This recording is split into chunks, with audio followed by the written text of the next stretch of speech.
sa Tatta September 3 Bagyo Idikalman kita nyo J Pagay J Likulakit na lipes. So hintay man J kataltalunan ag motor tayo kini pakitak mo na pag naantay tanta o kasano tigapuanan hindi bagyo kaya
daang balay diyak makatalna. Agtugawak kay tawa samtam dagan ka. No adda lumabas salsalod suden ka. Lintayan mo biyag ko di gamit imbaga. Mabalingkan man akong di man to'y panusko. Amang guyugoy manggutikot ta ayat mo. Nukas pagarigan sa lutsuden dagiti tao. Aga pugen ayat natay ajak amos.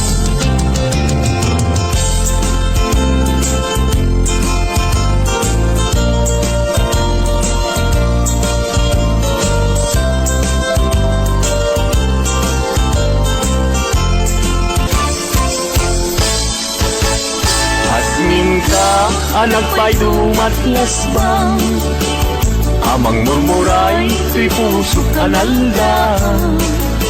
Ayan mo asa nga agukrad kamampay taliw-liwa eman tuy puso kanalda. Naslag abisuen di ka mangdwa-dwa di ka garukin aguliban ka. Tarigagay ko napudnuken ka. Napudnunay nga awan tirituen na.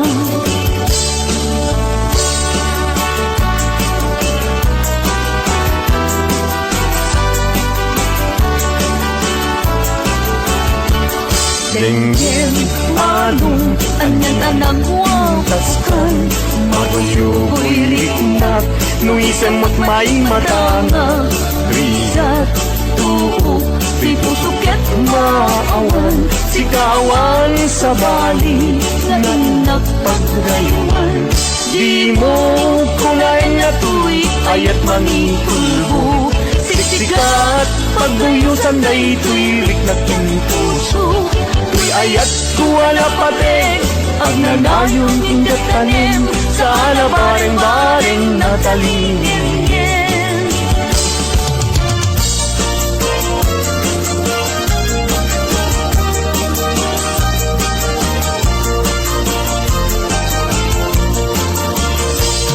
Isem mapagkabiyaga ang murmuray dagito'y matao. Ganisot makaagas mangyuliwa to'y kaunggal. Isem maduti sa wena aga isem mamakagura. Aga isem maray awen na ka kanisem mang kagustukin ka. Uray adaming kanya karigat. Uray painuag kukong suta. Uray painuag paspasog nuda. Noyas man nagriknag mapagmaya. Isem, isem,